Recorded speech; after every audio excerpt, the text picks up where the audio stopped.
Jadi kita niatkan ini. Niat kita berangkat ke rumah Allah adalah kangen. Terserah saya mau seneng, mau susah, mau nangis, mau bahagia, pokoknya saya pasrah sama Allah. Saya kangen. Udah saya kangen, saya nggak ada alasan ke sana itu, ya kan? Kenapa? Kalau misalnya kita itu nggak kangen, ya nanti banyak alasan-alasan kita untuk kecewa. Wah, hotelnya jauh, kemudian makanannya nggak cocok, ya nggak cocok. Wong di sini sing masak iupar, sing kono Amitabh Bachchan.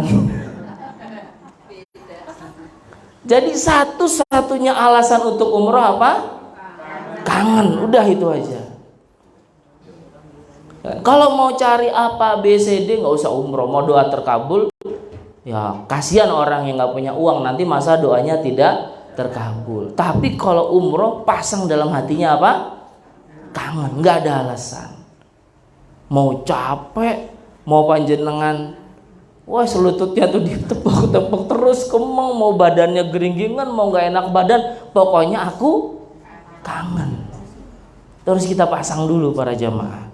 Jadi filosofi kangen ini melepaskan semua ganjalan-ganjalan yang ada di hati kita.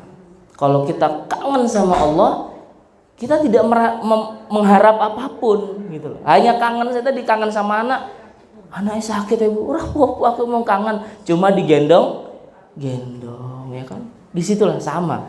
Ketika kita ingin berangkat umroh itu yang pertama pasang niat kangen.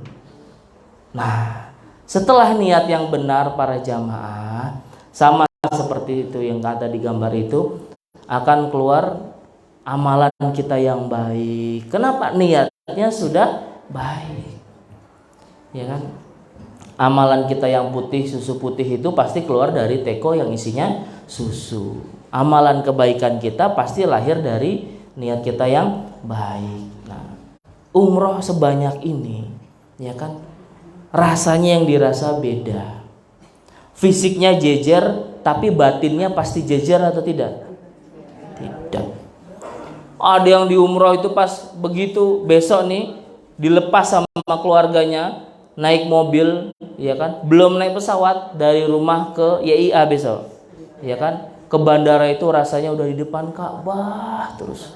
Tuh orang kangen seperti itu tuh, ya kan, udah nggak kuat. Kenapa? Kangen. Jadi apapun yang terjadi itu indah aja, ya kan, lahirnya sama, ya kan. Nah, tetapi nilai orang yang menjalankan umroh itu sangat amat beda, ya. Sama seperti orang dalam shaf sholat. Apa kata Rasul? Shafnya sama, pasti pahalanya beda. Ada yang Allahu Akbar, dia mengucapkan Allah Maha Besar. Tapi ketika Allahu Akbar lidahnya, tapi batinnya berarti pasangan saya kecil, anak saya kecil, kendaraan saya kecil, rumah saya kecil, bondo saya kecil. Yang diangkat sama tangannya, yang keluar dari bibir sama, tapi yang ngeresep, yang keluar dari hati beda. Jadi lahir kita bisa sama, manasiknya sama, tapi apa yang lahir dari batin itu bisa beda. Contoh, sama ibadahnya, tidur, ya kan. Misalnya orang zaman sekarang, anak kita tidur, ya kan. Ada yang memang tidur itu dia tanpa niat, tapi memang zaman sekarang itu udahlah, pokoknya saya daripada keluar malam, daripada ke bioskop, daripada dugem, lebih baik saya tidur. Kenapa? Ya karena zaman sekarang tuh orang kita sampai pada waktu tidur aja merupakan sebuah ibadah. Karena ketika bangun banyak sekali maksiat yang bisa kita lakukan. Wis turu wae. Jadi ini yang pertama saya sampaikan, setelah niat tadi, ya jangan sampai badannya umroh tapi batinnya tertinggal. Duh wayahe panen niki sopo sing ngurusi telone. Coba Bu, kira-kira sing nandur kacang udah dititipi belum ke keluarganya? Yang nandur jagung titipi ke keluarganya. Jangan sampai udah di depan Ka'bah telepon atau ditelepon. Yuk, PTE wes payu ki. 50 ekor. Sopo sing tuku di Ka'bah coba. Coba kalau orang kangen ya, mungkin dia nggak doa. Serta tawaf lagi megang Ka'bah. Bah kocili aku kangen kowe iki rupane wujude koyo ngene bah. Walaupun dia nggak doa tapi hatinya sampai. Mungkin dia nggak doa, doanya nggak fasih, nggak sekolah. Nah makanya ketika kita umroh bukan hanya fisik tapi batinnya juga ikut. Bisa dipahami para jamaah? Bisa. Nah selanjutnya umroh itu pulang, udah pulang. Kan saya bilang apa? Kangen pulang. Ya kan? Jangan mikir kembali, pulang aja. Makanya tega-tegaan sama yang ditinggalkan. Gitu. Kalau nggak pasang niat ini, ya kan, besok masih sampai tempat umroh, berangkat tanggal berapa? 1, baru sampai 2. Aduh, ayah yang bayar cicilan.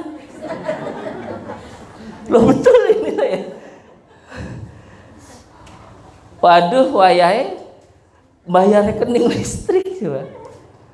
Itu ganggu bu. Makanya saya bilang besok setelah pulang dari sini panggil anak semua, panggil nih selesaikan urusan. Pokoknya ujung ganggu aku, ayah berapa hari? 9. Anggap aja nggak ada 9 hari itu. Mati suri, wes. Coba masih mikirin yang di Indonesia. Badannya sudah di Mekah kok batinnya di Indonesia. Ya kan? Punya toko.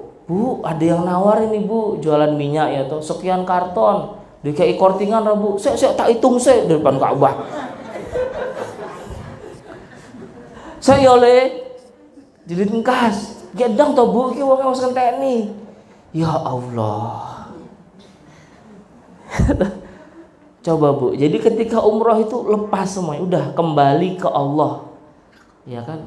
Bukannya kita kembali untuk meninggal, tapi untuk berkembang. Spiritual kita berkembang. Kita ditempa di sana, ikut karantina. Ikut karantina langsung yang mentor Allah Subhanahu wa Ta'ala. Lulusannya hasilnya beda. Ini pas karantina rajin, ini pas karantina kadang-kadang ngumpet.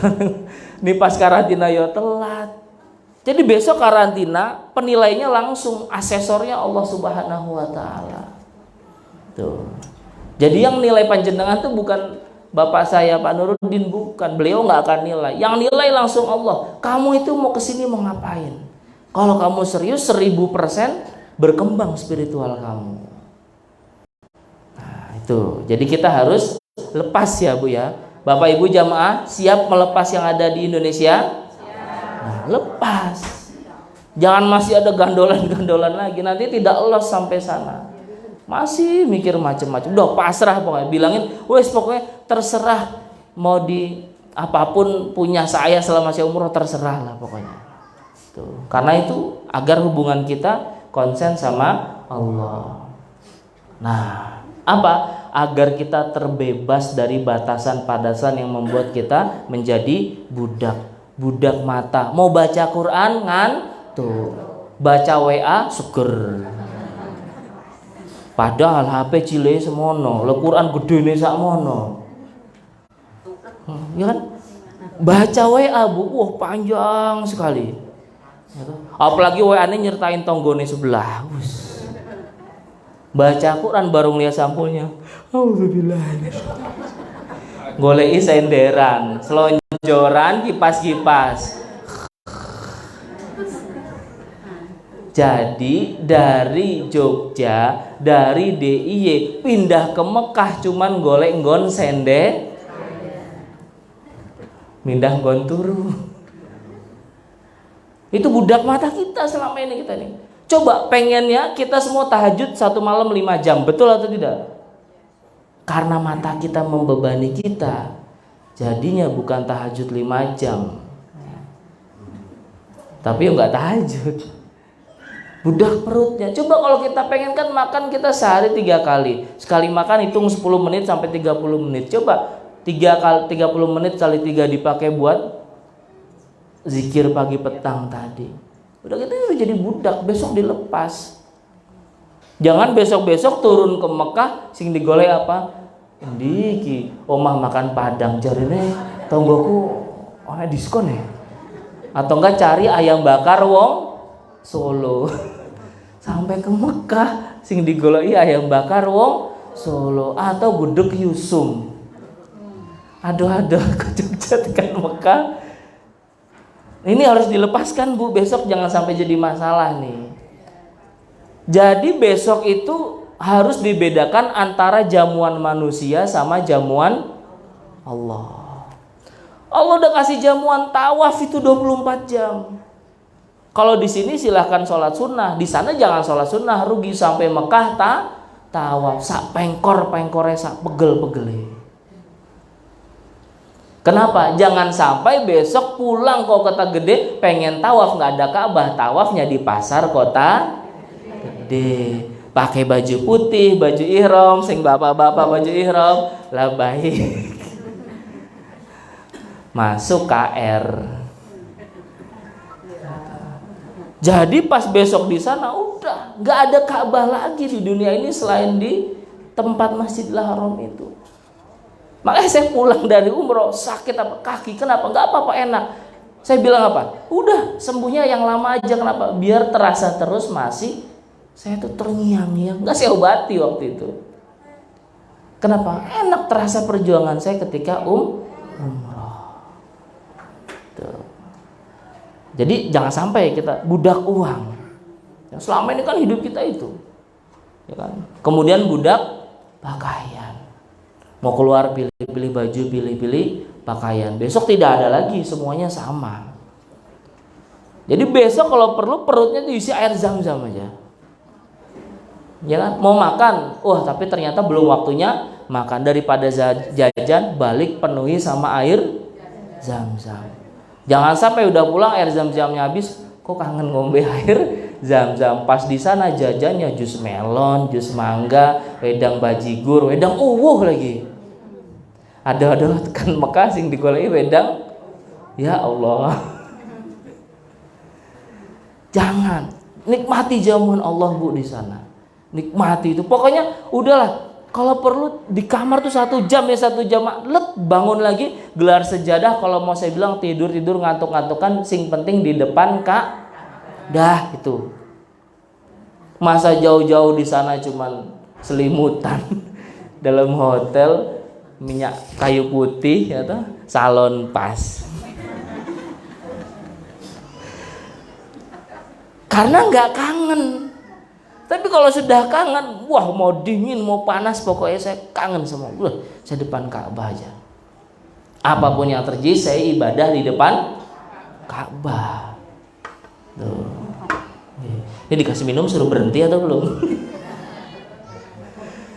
Ya, ini harus konsep ini kita pahami para jamaah, baik yang mau berangkat ataupun calon jamaah yang belum berangkat. Insya Allah kita berangkat para jamaah ya.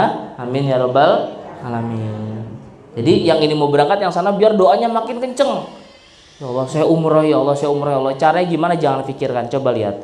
Ini umrah yang kita ke sana itu keajaiban satu ayat. Rabbana inni askantu min dzurriyyati. Ya Allah Gusti Allah, kata Nabi Ibrahim, saya itu disuruh engkau meninggalkan keluarga saya, istri saya Siti Hajar dan anak saya Ismail, apa di mana? Biwadin ghairi dzar'in, di lembah batu.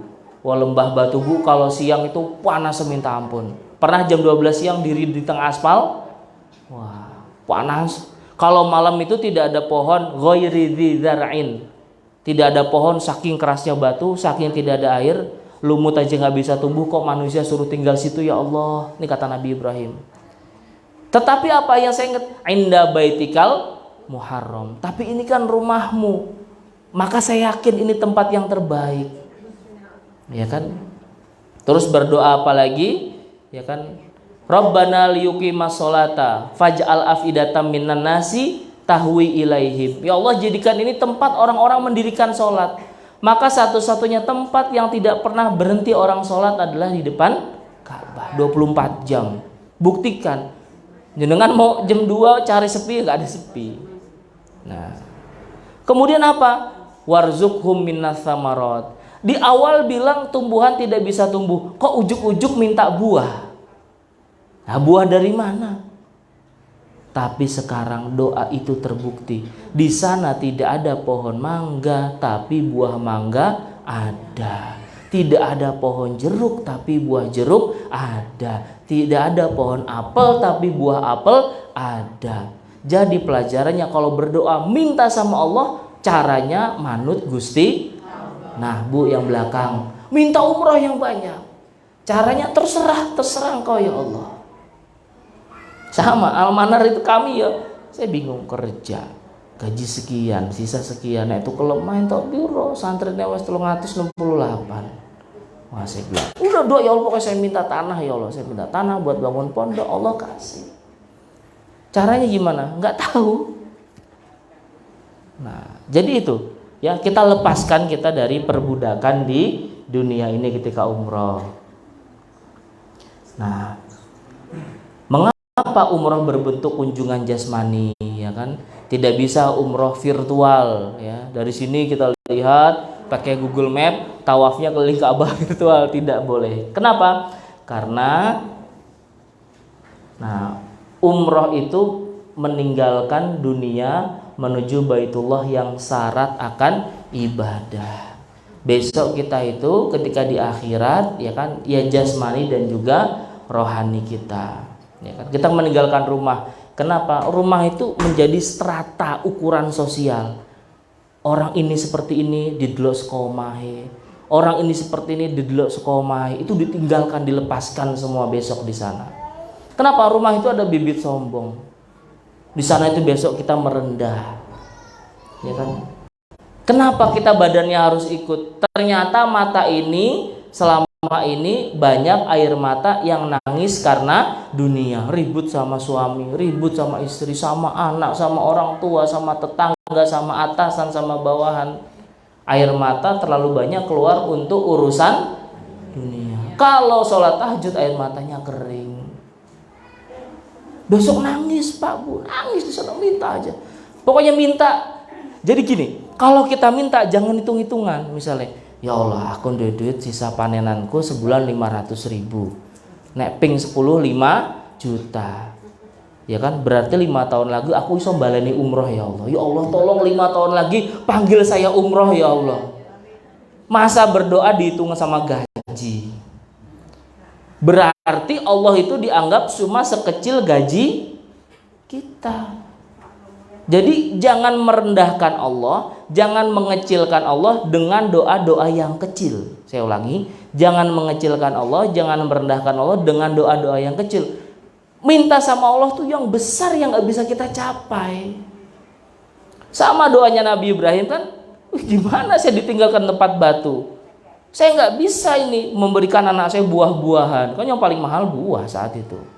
Maka minta yang paling tinggi yaitu adalah warzuqhum minas samarot, minta buah. Jadi Bapak Ibu besok ketika umroh dimanapun kita sholat, minta hal yang tidak mungkin kita lakukan sendiri. Minta yang besar, ya Allah saya pengen ini loh, merem udah pokoknya pakai bahasa Jawa, apalah bahasa ngapak, yang orang ngapak terserah lah. Ya, jadi minta sama Allah apa? Hal yang luar biasa. Nah, di dunia itu, di rumah itu besok kita mencintai anak, mencintai harta, ya kan? Besok di sana itu kita berlomba untuk mencintai Allah. Nah, ya kan? Tuh seperti ini. Jadi belum ada hotel panjenengan. Kalau Pak Nurdin jelaskan hotel nggak ada. Dulu ini belum ada titiknya. Disitulah Nabi Ibrahim meninggalkan istri dan putranya. Di lembah panas, tandus, Hajar ditinggal. Ya kan? Nah, siangnya itu panas sekali, dinginnya malam sangat dingin. Nah, setelah kita niat beres, kita naik pesawat, apa saya bilang tadi, berjihad. Ya, jarak ya ditempuh jauh, apapun perjalanannya, ya saya bilang apa tadi, anggap aja nyawa kita tidak akan kembali. Kalau kita punya harapan kembali, maka doanya setengah-setengah. Doanya tak irit-irit, setengahnya dinggo umroh 5 tahun kas. Loh kok doamu cepet man? Oh tak irit kok, aku sudah duit. Tahun ngarep aku mangkat neh. Tidak boleh. di depan Ka'bah umroh, pokoknya saya ini besok nggak ketemu dunia lagi, saya nggak tawaf tuh bener-bener, pokoknya sepegel-pegelnya toh, wah mau rambatan mau terseret. Lebih baik kita terseret di dunia daripada terseret menuju surga. Besok surga cepet cus. Kenapa? Karena di dunia udah dicapai, dihabiskan terseret-seretnya itu. Nah, jadi jangan pernah, saya doanya setengah aja, setengah tak hemat, jangan. Ya. Nah, besok itu para jamaah, Ka'bah itu hal mulia, ya kan? Hajar Aswad itu hal mulia. Kita mendekati sesuatu yang mulia. Main sama tukang minyak, ya bau minyak. Main tukang parfum akan bau parfum. Itu aja rumusnya. Elang akan kumpul sama elang, bebek ya angon mainnya sama bebek. Nggak ada elang turun ke bawah melu angon, diangon bebek dimasuk ranjang dilepas, nggak ada. Elangnya sama elang. Kita di sana itu besok umroh 9 hari dilatih menjadi sahabat, ya kan? Nggak ada sahabat KTP-nya ditanya sahabat Rasulullah, KTP kota gede, nggak ada. KTP Mekah Madinah. Berarti besok panjenengan itu saya bilang apa? Karantina training menjadi sahabat Rasul. Napak tilas. Wah, Rasul tuh di Masjid Nabawi di sini tuh. Wah, Rasul tuh, ini tuh Raudhah ya Allah. Jadi besok ketika panjenengan di Raudhah itu jangan dilihat mimbarnya. Pasang di sini tancep lagi denger Rasul yang lagi ngajari pengajian. Fisiknya itu Raudhah batu kayu. Fisiknya jangan lihat fisiknya. Tapi hati kita pasang itu bahwasanya di depan saya Rasul lagi ngajarin hadis. Rasul ngajarin saya, wah itu nyambung itu. Ya, jadi besok kita mendekatkan diri kepada hal yang Rasul jasadnya sudah mati, Bu. Di bawah tanah, namanya manusia biasa. Rasul itu kan jalan di pasar, sakit, ya kan. Tapi ajarannya ruhnya belum mati. Makanya umroh itu kan kita mendekatkan diri kepada kemuliaan, bukan jasadnya. Tapi apa? Nilainya itu. Ya jasadnya sama. Ya walaupun beliau punya kemuliaan jasadnya, tapi jasadnya sudah dikubur. Ya kan, makanya ketika Rasul itu wafat kan, siapa yang menyembah Rasul? Rasul telah meninggal, ya kan? Sahabat menyatakan seperti itu. Ya sama manusia, tapi ajaran Rasul, nilai Rasul, spirit perjuangan Rasul itu yang kita lihat. Ketika masuk ke dalam Raudhah yang seperti ini kurang lebih, ya ini mirip banget seperti Raudhah ini, agak tua dikit hijaunya, ya kan, panjenengan langsung debat, ya Allah, ternyata saya itu seakan-akan melihat Rasul. Saking cintanya sama sahabat seperti ini. Ada saat itu Rasul sudah sakit, Bu, ya kan, ibaratnya ini Raudhah, sebelah kanannya itu kamarnya Rasul. Kata Rasul, saya mau ke mimbar, saya mau ke masjid, ya kan. Kemudian dipapahlah Rasul, nggak usah di kamar aja. Akhirnya Rasul naik mimbar sambil pegangan manggil tongkat. Rasul terakhir ngomong ini, mungkin terasa mau wafat. Para sahabat sekalian, ya kan, saya sudah sakit. Sekarang apabila ada hutang saya kepada kalian, ada kesalahan saya kepada kalian, tolong yang belum saya tunaikan atau yang kalian tidak ridho mau balas, angkat tangan. Ada satu sahabat yang angkat tangan. Apa dia bilang? Waktu itu ya Rasul, tali untanya atau bagaimana itu riwayatnya, ketika ingin dikebaskan terkena perut saya, maka saya ingin balas itu. Wah, sahabat langsung nengok, kok ada orang yang tega pengen balas Rasul untuk mengenakan tali ke perutnya. Orang itu megang cambuk. Kemudian Rasul mengangkat bajunya, kelihatanlah perut Rasul. Orang itu maju, semasjid Nabawi itu nggak tega, merem semua. Ternyata apa? Yang orang lakukan bukan mencambuk Rasul, tapi meluk cium badan Rasul. Baik, begitu cintanya sahabat. Sama besok ketika di sana di Raudhah, jangan cuma memikirkan diri kita, pikirkan, ya Allah, dulu di sini perjuangan Rasul, ya kan. Maka saya pengen bener-bener latihan menjadi sahabat Rasul. Walaupun saya nggak dapat gelar sahabat, saya hidup di zaman yang berbeda, ya Allah, ridhoilah doa saya ini, ridhoilah usaha saya ini. Tapi kan kita udah nonton rebutan masuk raudhah, jebret sikut kanan sikut kiri langsung minta sama Allah, itu gimana ceritanya? Makanya niatnya diperbaiki dulu, niat dulu, ya Allah saya mau ngapain, napak tilas jadi sahabat ya Allah. Kalau saya aslinya nggak ketemu sama Rasul, setidaknya saya bisa membayangkan wujud apa? Kangen. Saya sholawatan ya Allah setiap hari 1000, 10.000 ya Allah. Saya pengen banget duduk di tempat duduk Rasul. Saya pengen banget hadir di kajiannya Rasul. Nah itu. Ya kemudian nanti kita bisa menambah ilmu, ya kan, bahwa kita sadar bahwasannya kita itu berasal dari tanah hitam. Oh, ini gambarnya lucu ini. Jadi ketika kita memakai kain ihram itu sesungguhnya memakai kain kafan yang ada jabatannya dicopot, ya kan? Yang ada pangkatnya dicopot, yang ada usahanya, ya kan? Ketika dia di sana mengajak umroh mungkin sama bawahannya, ya kan? Aku ini atasanmu, nggak boleh. Bawa pengawal, ya kan, di sana kamu ini pengawal saya, tidak, semuanya sama derajatnya, sama, ya kan. Di hadapan pelaku umroh, ya kan, semuanya sama, hanya langkah menuju Allah. Lepas semua status kita di sana itu lepas. Gitu. Saya dosen, ada mahasiswa saya. Sini. Oh mahasiswa saya kan, nggak boleh, semuanya sama, ya kan. Semua umroh itu statusnya sama. Nah, menuju Allah itu meninggalkan identitas sosial. Coba kalau kita lihat presiden banyak pangkatnya, lihat raja, lihat ini, wah seakan-akan gagah. Besok dicopot semuanya satu. Ya, kenapa? Ya pakaian itu memiliki pengaruh psikologis kepada pemakainya.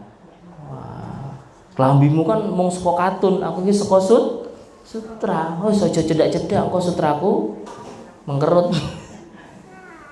Kan pakaian seperti itu. Ya kan? Wah, model mungkin jahitan mungkin orang genap, ya kan? Masih kurang, lihat jahitanku rapi, puringnya pakai trikot, wah macam-macam lah pokoknya. Kau bisa tahu Pak, dengerin ibu-ibu itu kalau ngobrol, puring trikot segala macam. Ya kan? Gak ada modis-modis tuh, nggak ada besok. Pokoknya semua warnanya putih, modelnya sama, nggak ada Pak yang model-model apa, nggak ada, semuanya sama. Nah itu. Nah kita akan memulai itu di mikot. Mikot itu tempat penitipan. Jadi artinya semua yang milik kita itu kita nggak bisa menguasai. Harta kita, anak kita, istri kita, bahkan mata kita aja nggak ada yang kita kuasai. Contoh misalnya, ya kan, saya nanti malam mau tidur jam 9 malam. Ada nggak yang bisa tidur pas jam 9.00 detik 00? Ada nggak yang pernah seperti itu? Tidak pernah. Padahal cuma mata. Ya kan? Pengen bangun jam 3 pas, ternyata jam 6 pas. Ini baru mata. Jadi kita kok merasa memiliki dunia, memiliki aset. Oh gimana diri kita aja kita nggak miliki kok. Besok di mikot titipkan semua. Ya Allah, tangan saya ini milikmu ya Allah. Saya ini bisa nulis adalah kekuatanmu. Kenapa? Saya dulu lahir nggak bisa megang pena, nggak bisa nulis. Kalaupun saya berzikir ini karena kekuatanmu ya Allah. Makanya ada doa, Allahumma a'inna ala dzikrika wa syukrika wa husna ibadatik. Jadi lisan ini milikmu ya Allah. Maka ya Allah, kami mohon berikan kami kemudahan untuk umroh. Itu bukan hanya niat nawaitul umroh labbaik Allahumma umroh, itu siapapun bisa. Tapi nih dari hati itu apa yang kita utarakan. Nah, berpindah ya kan dari kehidupan yang penuh manusia kepada kehidupan penuh Allah. Nah ini tawaf itu artinya adalah pembebasan diri. Kita banyak menyembah selain manusia. Nah, sampai sana ternyata kita melihat Ka'bah. Ya Allah, ternyata Ka'bah itu kok kosong. Kenapa Ka'bah itu kosong? Karena agar niat kita melakukan ibadah juga kok kosong. Boleh tadi tujuan agar pahalanya banyak, agar doanya dikabulkan, dosanya diampuni. Betul semuanya. Tetapi niat yang paling utama udah kangen. Orang tuh kalau udah kangen niatnya kosong, nggak ngarepi apa-apa pokoknya. Ya kan? Pasti Allah akan memberi balasan berkali lipat. Nah, kotak tidak berbentuk. Nah, ini bahwasannya kita itu harus menyembah dengan ikhlas. Beribadah itu. Nah, besok ketika kita ke Ka'bah, kita itu sebagai tamu Allah. Ya kan? Allah itu tidak bertempat, tetapi gelar tamu Allah adalah orang-orang yang pergi dan meninggalkan rumahnya mendekatkan diri kepada Allah. Nah, besok para jamaah, karena status kita tamu, sebagai tamu itu boleh nggak maksa-maksa minta suguhan? Tamu boleh tidak maksa-maksa minta suguhan? Ya kan? Misalnya yang tuan rumah memberikan es teh, terus kita bilang, ya Allah, kenapa enggak jus sirsat ya Allah? Boleh tidak? Sama. Besok kalau datang ke Mekah, ke Ka'bah, jangan paksa yang punya rumah, ya Allah, pokoknya bagaimanapun caranya saya harus mencium Hajar Aswad. Masa yang punya rumah kok dipaksa? Akhirnya nyikut-nyikut orang, narik orang. Ya kan? Jangan. Jadi cukup berdoa saja. Ya Allah, Ka'bah itu besar bentuknya ya Allah, tapi itu merupakan ciptaanmu yang kecil ya Allah. Apa saya engkau tidak kasih kemampuan setelah saya umroh selesai untuk mencium Hajar Aswad ya Allah? Doanya begitu. Engkau yang tahu caranya ya Allah. Kalau engkau ridhoi itu, bimbinglah saya ya Allah. Jadi kita tuh meminta sesuai orang yang memberi jamuan tuan rumah itu. Jangan sampai kita punya keinginan, wes pokoknya hadisnya berdoa di multazam itu mustajabah. Wah, ini ada orang nih, tarik baju umrohnya robek, seret dia mundur, panjenengan nemplok di multazam. Jangan, ya. Kalau kita sebagai tamu, manut tuan rumah yang ngasih suguhan, yang ngasih jamuan. Jangan paksa-paksa. Ya kan? Ya, itu etika kita berkunjung ke rumah Allah. Jangan ya Allah pokoknya aku kudung ini. Jangan. Nah. Ya. Ka'bah satu dikelilingi banyak manusia. Hidup kita itu boleh bekerja, boleh bertani, boleh berdagang, tapi tujuannya satu, niat ibadah kepada Allah. Itu besok yang diajarkan. Kenapa sih Ka'bah desel-desel, nggak dibuka Ka'bah cabang DIY? Ya, Ka'bah cabang DIY Jateng misalnya, nggak boleh. Artinya apapun kegiatan manusia, niatnya tetap ibadah kepada Allah.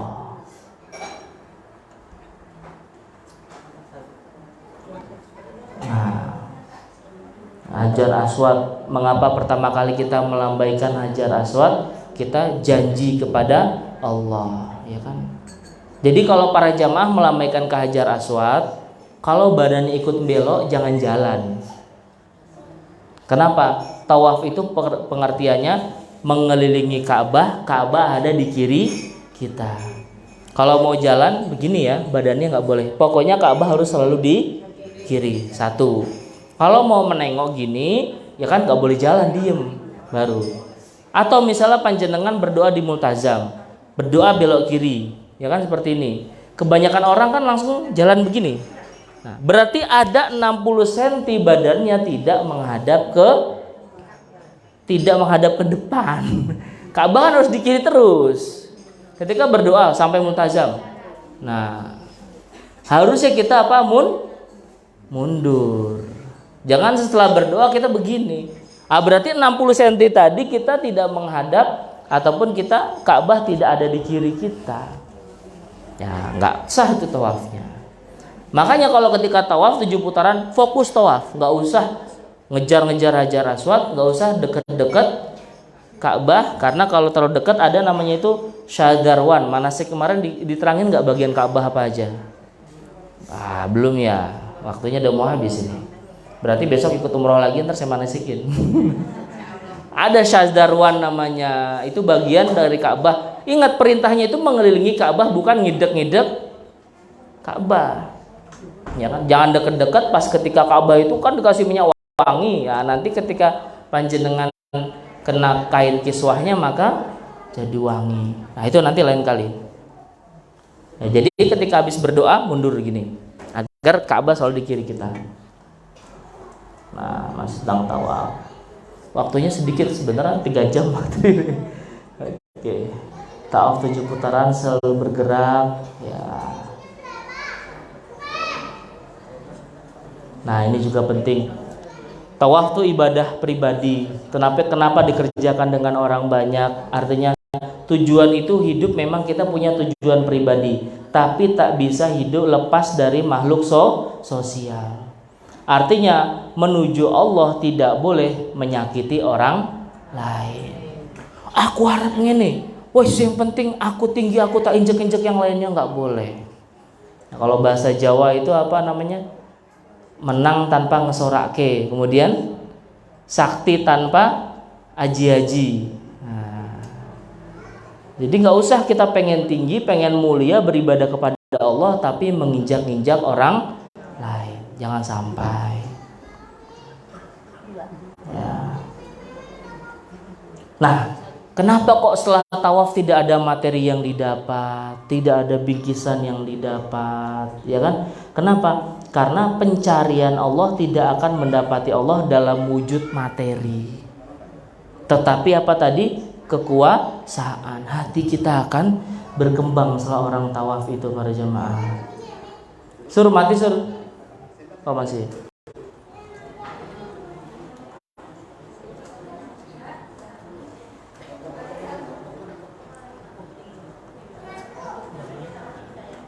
Ya, itu kisah tentang Nabi Ibrahim, bisa nanti di copy dibaca, ya kan? Nah, kenapa makom Ibrahim itu? Nah, setelah itu ada sa'i. Sa'i ini manusia disuruh belajar kepada wanita.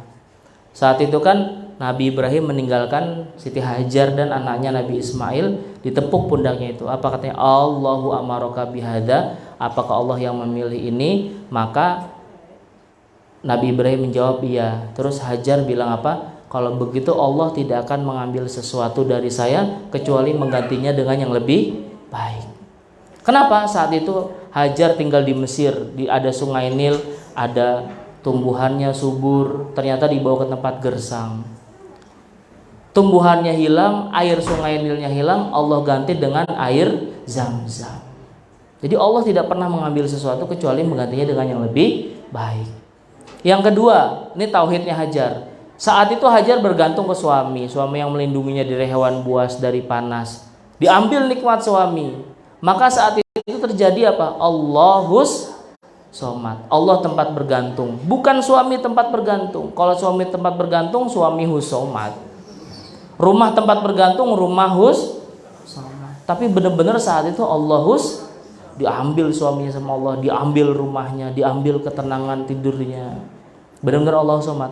Yang ketiga pelajaran dari sa'i adalah Siti Hajar mengajarkan kita usaha dalam hidup. Ke kanan mentok, ke kiri mentok, ke kanan lagi mentok, ke kiri mentok. Ternyata solusi bukan di kanan atau di kiri, tapi di sampingnya.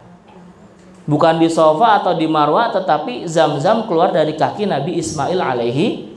Sama hidup juga gitu, kadang kesana kemari. Oh neng kene toh. Nah, itu pelajaran dari Hajar. Nah, inilah para jamaah yang masih panjang sebenarnya. Alhamdulillah. Jadi yang pertama, ya kan, batinnya kita ikutkan besok pada tanggal berapa Maret? 1 Maret, ya kan? Berarti ya kan kita tinggalkan hal-hal keduniawian, semoga kita mendapatkan keridhaan Allah Subhanahu wa taala, ya kan? Doanya saya cukupkan tadi saja ketika maksurat itu sudah banyak sekali, saya tambahkan sedikit. Alhamdulillahirabbil alamin, hamdan na'imin hamdan yuwafi ni'amahu wa yukafi mazidah. Allahumma shalli ala Muhammad wa ala alihi wa ashabi ajma'in. Allahumma tahhir qulubana, ya Allah sucikanlah hati kami ya Allah. Ya Allah, bersihkanlah batin kami ya Allah. Ya Allah, luruskanlah niat kami ya Allah.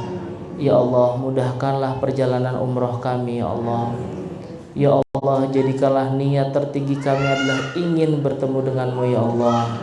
Ya Allah, jadikanlah niat kami adalah benar-benar rindu kepadamu ya Allah. Ketika kami rindu, maka yang berat pun menjadi ringan ya Allah. Ketika kami sudah rindu, yang jauh pun menjadi dekat ya Allah. Ketika kami sudah rindu kepadamu, yang sulit pun menjadi mudah ya Allah. Ketika kami rindu kepadamu, yang dingin pun menjadi hangat ya Allah. Ketika kami rindu kepadamu, sakit-sakit pun akan terasa nikmat ya Allah. Jadikanlah keberangkatan kami ini karena rindu kepadamu ya Allah. Ya Allah, maafkanlah kami yang terlalu banyak nangis karena urusan dunia ya Allah. Yang terlalu banyak mata kami, lisan kami, tangan kami kotor karena urusan dunia ya Allah. Di tempat yang suci besok ya Allah, jatuhkanlah air mata kami dalam memohon ampunanmu ya Allah. Jadikanlah hati kami terbuka untuk memohon maghfirah dan rahmatmu ya Allah. Ya Allah, keadaan kami ini yang kotor, kami yang kurang ibadah kami ya Allah. Kami mohon terimalah kami ya Allah. Terimalah kedatangan kami ya Allah. Kami akan bertamu ke rumahmu ya Allah. Kami mohon Engkau memberikan buka pintu rahmatmu ya Allah. Ketika kami mengetuk pintu-pintu rahmatmu ya Allah, Engkau panggil aku masuk ke dalamnya ya Allah. Ketika aku mohon dibukakan pintu maafmu ya Allah, Engkau bukakan pintu maaf kami ya Allah. Jadikanlah kami orang-orang yang menggapai ampunan di umroh kami ya Allah. Jadikan kami orang-orang yang mendapatkan rahmat di umroh kami ya Allah. Ya Allah, sucikanlah lidah kami ya Allah dari hal-hal yang kotor ya Allah. Ya Allah, bersihkanlah mata kami dari hal-hal yang kotor ya Allah. Ya Allah, bersihkanlah hati kami dari hal-hal yang kotor ya Allah. Penuhilah hati kami dengan cahaya cinta kepadamu ya Allah. Jadikanlah Engkau tujuan kami ya Allah, sehingga dunia ini menjadi kecil ya Allah. Jadikanlah surga sebagai tempat terakhir kami ya Allah, sehingga kenikmatan dunia ini kami tidak terlalu membantu dan menginginkan kenikmatan dunia seingin hidup kami ya Allah. Jadikanlah hidup kekal di akhirat kami kebahagiaan dekat kepadamu ya Allah, sehingga kami tidak banyak menangis di dunia yang sebentar ini ya Allah. Ya Allah, kami mohon terimalah doa-doa kami ya Allah. Mudahkanlah kami dalam umrah ya Allah. Berikan kami kesehatan ya Allah, kemudahan semua urusan ya Allah. Ya Allah, capaikanlah niat-niat baik kami ya Allah. Berikanlah kemudahan bagi saudara-saudara kami yang ingin umrah menghadap Baitullah-Mu ya Allah. Jadikanlah kami orang-orang yang hadir di tempat-Mu besok yang belajar kepadamu ya Allah, belajar menjadi hamba-Mu ya Allah. Kami nampak tilas belajar bagaimana seakan-akan Rasul hidup bersama kami ya Allah. Seakan kami tawaf bersama Rasul ya Allah. Seakan kami mendengar Nabi berbicara di depan Raudhah ya Allah. Ya Allah, libatkanlah batin kami saat umroh besok ya Allah. Ya Allah, jasad ini hanya akan kami tinggal di bumi, tapi ketakwaan yang kami bawa di langit ya Allah. Tinggikanlah ketakwaan kami pada saat ibadah umroh besok ya Allah. Allahumma ighfir lana dzunubana wa li jami'il mu'minina wal mu'minat wal muslimina wal muslimat al ahya'i minhum wal amwat. Rabbana atina fid dunya hasanah wa fil akhirati hasanah wa qina adzabannar. Subhana rabbika rabbil izzati amma yasifun wa salamun alal mursalin walhamdulillahi rabbil alamin. Terima kasih para jamaah. Assalamualaikum warahmatullahi wabarakatuh.